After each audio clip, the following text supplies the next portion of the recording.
जय श्री गणेश दोस्तों। हमारी आज की कहानी का नाम है घमंड। कहानी अच्छी लगे तो प्लीज चैनल को सब्सक्राइब कर लीजिएगा। अब शुरू करते हैं कहानी। रीमा की शादी को अभी 1 ही महीना हुआ था। संयुक्त परिवार होने की वजह से घर में किसी ने भी उस पर काम का बोझ नहीं डाला था। रीमा की जेठानी सीमा घर की सारी जिम्मेदारियां खुशी खुशी निभाती थी। घर में सास और ननद भी थे, मगर सीमा की वजह से सास और ननद पर भी काम का ज्यादा बोझ नहीं था। रीमा जब भी रसोई में आती, देखती सीमा भाभी ने ज्यादातर काम कर लिया होता था। इसी वजह से सास सुदीप्ता जी और ननद राखी सीमा भाभी की बहुत तारीफ किया करते थे। मगर रीमा को कभी उसकी जेठानी तारीफे काबिल नहीं लगी। रीमा एक अमीर घराने की इकलौती पढ़ी लिखी लड़की थी, जो अपने साथ काफी सामान लेकर आई थी। इसलिए उसे सीमा भाभी कतई पसंद नहीं थी। उसका मानना था कि जो लड़कियां पढ़ी लिखी नहीं होती और गरीब मायके से आती है, उनका जीवन ससुराल वालों की सेवा करने में ही निकल जाता है। रीमा की सीमा के बारे में यही राय थी कि यह अनपढ़ गंवार गरीब घर की लड़कियां सिर्फ घर में चूल्हा चौके के लिए ही बनी है। रीमा का पति मोहन एक बड़ा ऑफिसर था और सीमा का पति आलोक एक प्राइवेट कंपनी में नौकरी करता था। आलोक, सोहम और मोहन कुल मिलाकर 3 भाई थे, जिसमें बीच का भाई सोहम और उसकी पत्नी नौकरी की वजह से दूसरे शहर में रहते थे। रीमा के पति मोहन ने घर में सबको पहले ही खबर दे दी थी कि वह और रीमा सिर्फ 3 महीनों के लिए ही यहाँ हैं। उसके बाद मोहन का भी ट्रांसफर दूसरे शहर में होने वाला था, इसलिए उनका यहाँ आना सिर्फ साल में एक बार ही हो पाएगा। एक यह भी वजह थी कि ससुराल में कोई भी रीमा से घर के कामों की या ससुराल में सबकी सेवा की उम्मीद नहीं लगा रहा था, क्योंकि सब जानते थे कि रीमा यहाँ उन सबके साथ सिर्फ 3 महीनों के लिए है। सीमा भाभी घर में जो भी कहती, सभी उनका आदेश तुरंत मान लेते। अपने ससुराल में रीमा को अब अपनी ही जेठानी से जलन होने लगी। उसे लगने लगा मानो उसकी जेठानी घर में अकेले वर्चस्व जमा कर बैठी हैं, जबकि इसमें ऐसा है क्या कि सब इसकी बात माने। बस वह अब हर पल अपनी जेठानी सीमा को नीचा दिखाने लगी। आज रसोई में रीमा ने एक सब्जी बनाई और बोली, भाभी दूसरी सब्जी आप बना देना, और झट से रसोई से बाहर निकल गई। सीमा रसोई के दूसरे काम निपटा रही थी। उसकी सास और ननद भी वहीं खड़े थे, मगर कोई कुछ बोला नहीं। सीमा ने उस दिन दूसरी सब्जी बना दी, मगर फिर दूसरे दिन रीमा ने एक सब्जी बना दी और दूसरी सब्जी सीमा को बनाने कह दी। सीमा तपाक से बोली, देवरानी जी, मैं भी घर के दूसरे काम ही निपटा रही हूँ। मैं कोई फ्री नहीं बैठी जो तुम मुझे रोज इस तरह ऑर्डर दे रही हो। रीमा बोली, भाभी तो क्या हुआ, यह आपका काम है। मैं तो अभी बस 1 महीने से ही इस घर में आई हूँ। आप तो 5 सालों से इस घर में यही कर रही हैं, तो अब भी कर दीजिए। सीमा बोली, मेरी शादी के 5 या 6 दिन बाद ही मैंने घर की सारी जिम्मेदारियों को निभाना शुरू कर दिया था। तुम्हारी तरह महीने भर का इंतजार नहीं किया था। और अब जब मैं तुमसे घर के इतने काम भी नहीं करवा रही, फिर भी मुझसे छोटी होते हुए तुम मुझे ऑर्डर दे रही हो। रीमा भी तपाक से बोली, इसमें ऑर्डर कैसा भाभी? मुझे लगता है आपको मेरे इस घर में आने से तकलीफ हो रही है, क्योंकि पहले जो काम आप हंसते खेलते कर देती थी, वही काम अब आपको भारी पड़ रहे हैं।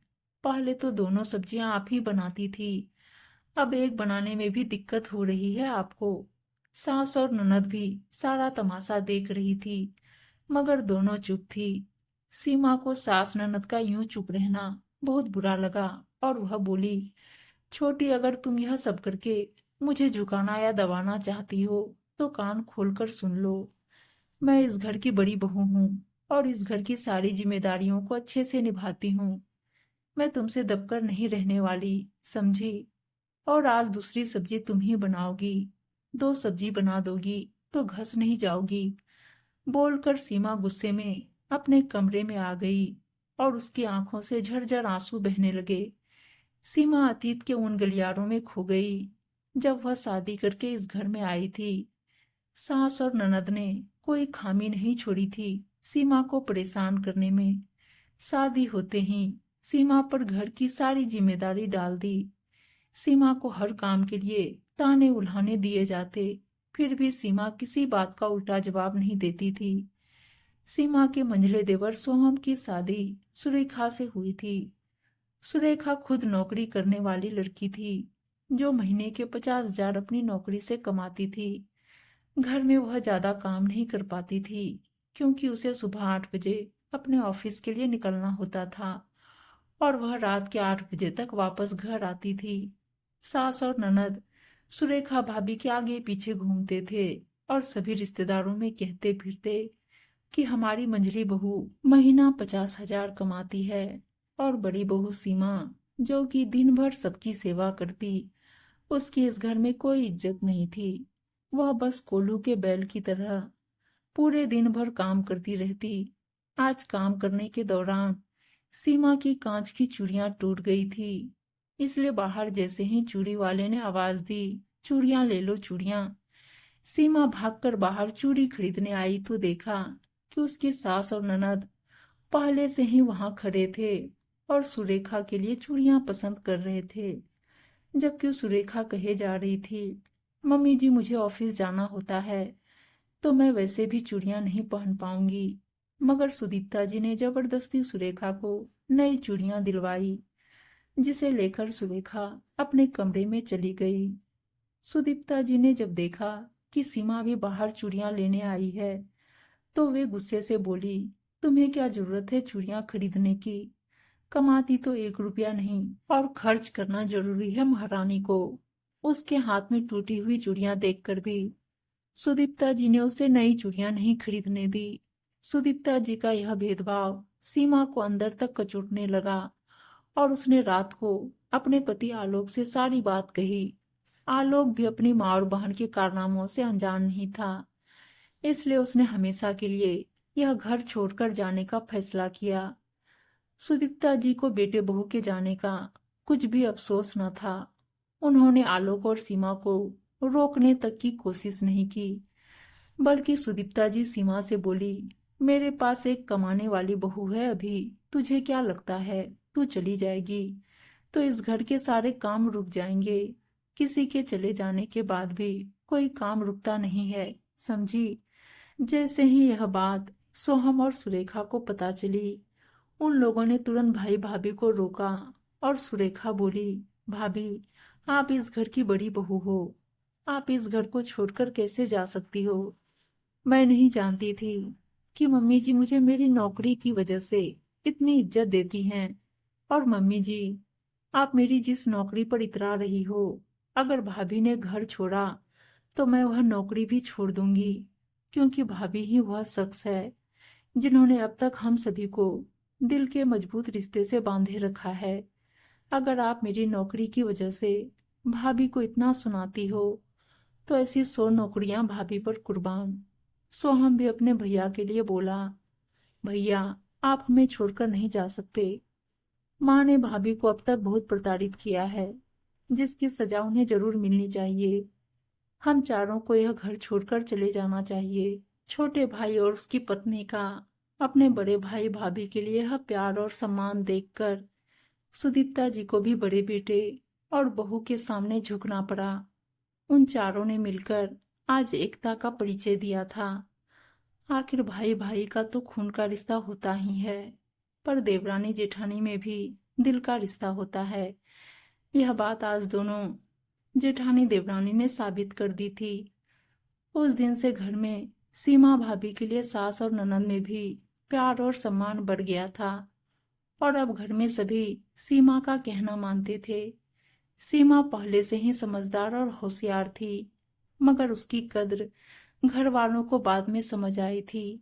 उसके थोड़े ही महीनों बाद सोहम और सुरेखा की नौकरी की वजह से दूसरे शहर में तबादला हो गया था और वे लोग वहां रहने चले गए थे। और थोड़े ही महीनों बाद छोटे भाई मोहन की रीमा से शादी हो गई थी।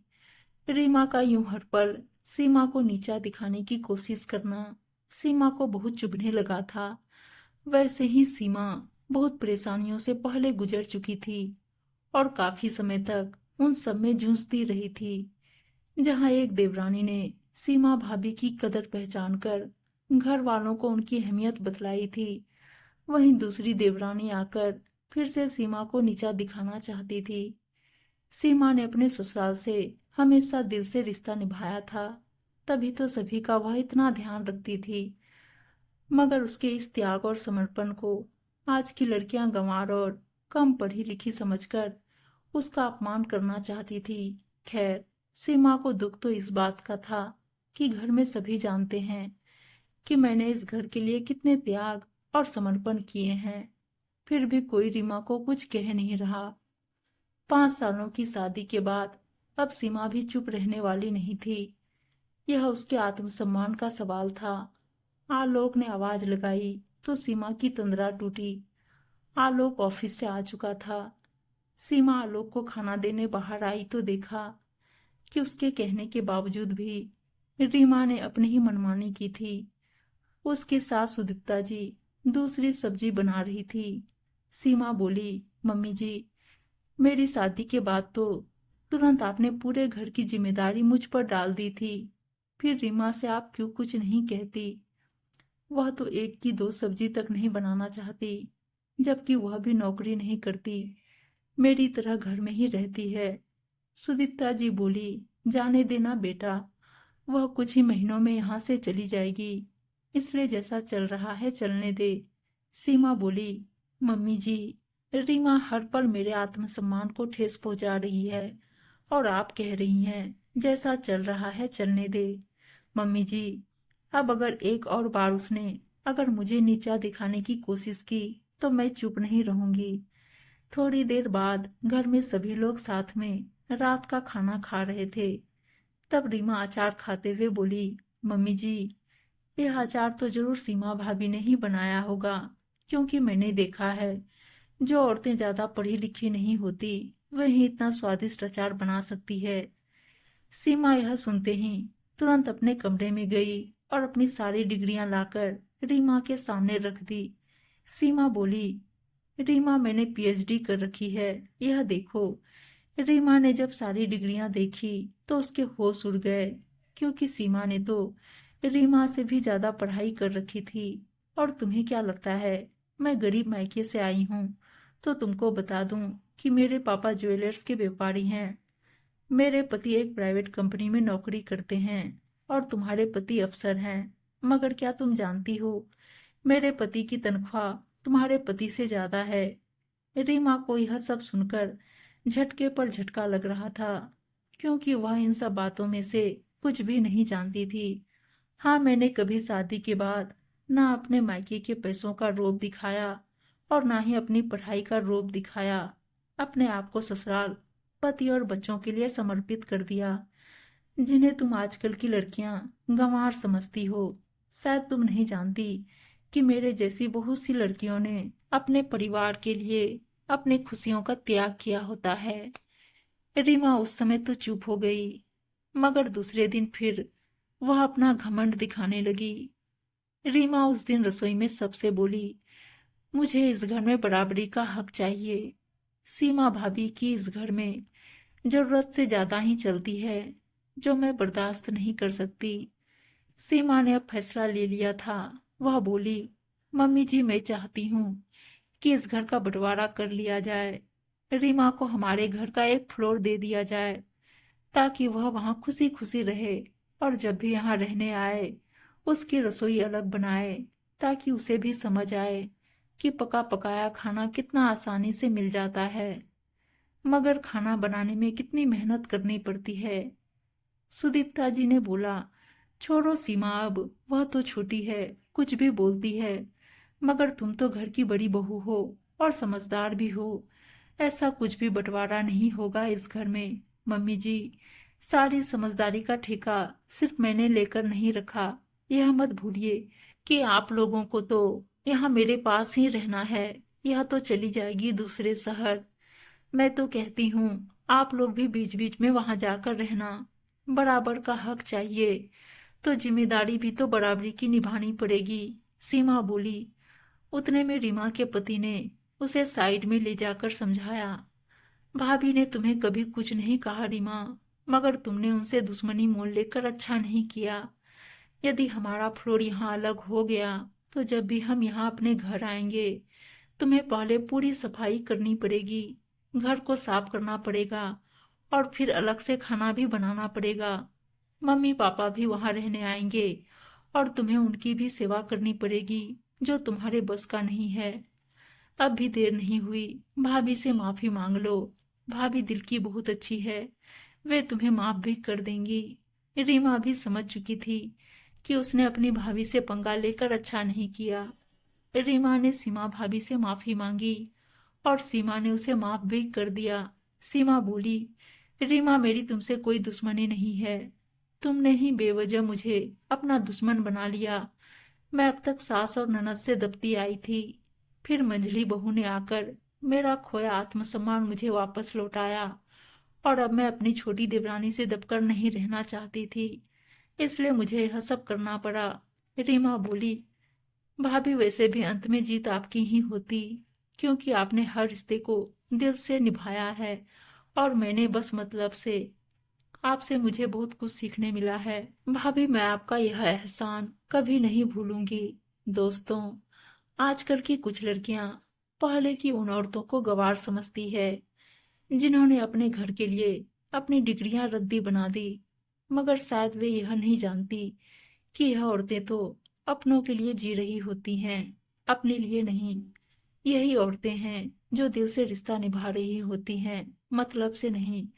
उम्मीद है दोस्तों कहानी अच्छी लगी होगी, और अच्छी अच्छी कहानियां सुनने के लिए चैनल को सब्सक्राइब और वीडियो को लाइक शेयर जरूर कर दीजिएगा। धन्यवाद दोस्तों।